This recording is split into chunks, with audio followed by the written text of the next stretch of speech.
Hi, today we'll be showing you how to create a cash sale. So the first thing you need to do from the dashboard screen is go up to this little box up here with the plus sign in front of the folded page. Hover over it, and once the little list appears, scroll down to the cash sale and then click it.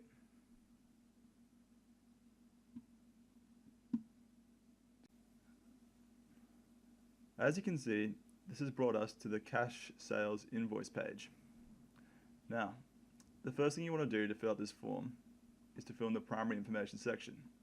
I'm currently circling it with my cursor. So the first area you need to fill out is what you're going to notice is the customer. The customer should be set as cash sales, then the state that you're in as the name. So for example, I'm in Victoria, so mine is set to cash sales Victoria. Just leave it as is. And if it isn't that, please contact one of us. Below this, we have the date.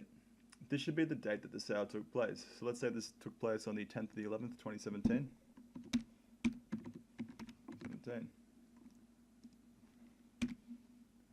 And it has a due date on the same date. Now over here is the PO. This is where you type in the purchase order number if there is one. Then below that is the memo box. This is where you record information that might be relevant to the sale.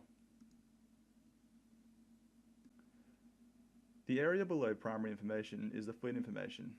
This is where you fill out like fleet values and whatever really works. So for example, fleet number, say 1, 2, 3, 4, position 5, 6. Basically, it's all pretty straightforward. Just fill in the information you have for this section. Now below this, we have the sales information. This is where you select the sales rep that made the sale. So in my case, let's just say it was Shami. So I'd press this little arrow, then scroll down and click Shami's name.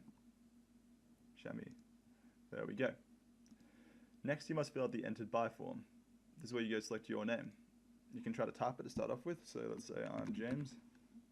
So I would type in the first few letters of my name, and as you can see, a little list pops up. Then I would just click on it like that. To the right of this, we have the lead source. This basically tells us where we got the lead for the sale from. As you can see here, when I click this arrow, a whole bunch of different options come up. For example, the lead might have been an existing customer. They might have come in due to an ad. They might have been referred by a partner. They might have seen us at a trade show or found our website. Furthermore, you can also choose other. For the time being, I'm just going to say that this customer found us through an ad. Below that, we have the classification area. This is where you have to select the location and the department. Most of the time, your location should be by default in there. However, you have to select your department by pressing this little downward arrow and scrolling down and finding it. Once that's done, we must enter in the item information. As you can see, this little item is selected here in this dark blue box. Then the first thing you see below that is the discount. This is where you can select a discount option, for example, partner discount, trade-in, warranty adjustment, and then set a rate in this box over here.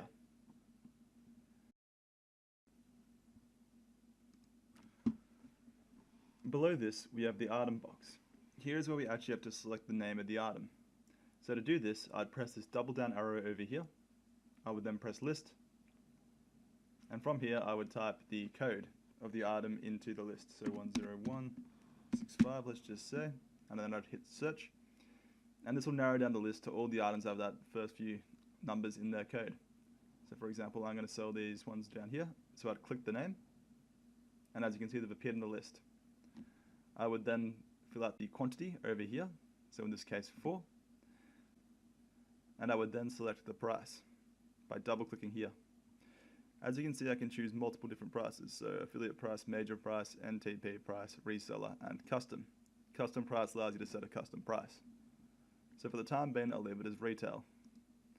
Once you are satisfied with this information, press OK. This is very important as it saves this information into the system. Now once that's done, you can even add another item if you sold 2 different items to them. However, for the time being, I'm satisfied with this and I'm ready to process it, so I just press the save button down here. After pressing that, you should be done.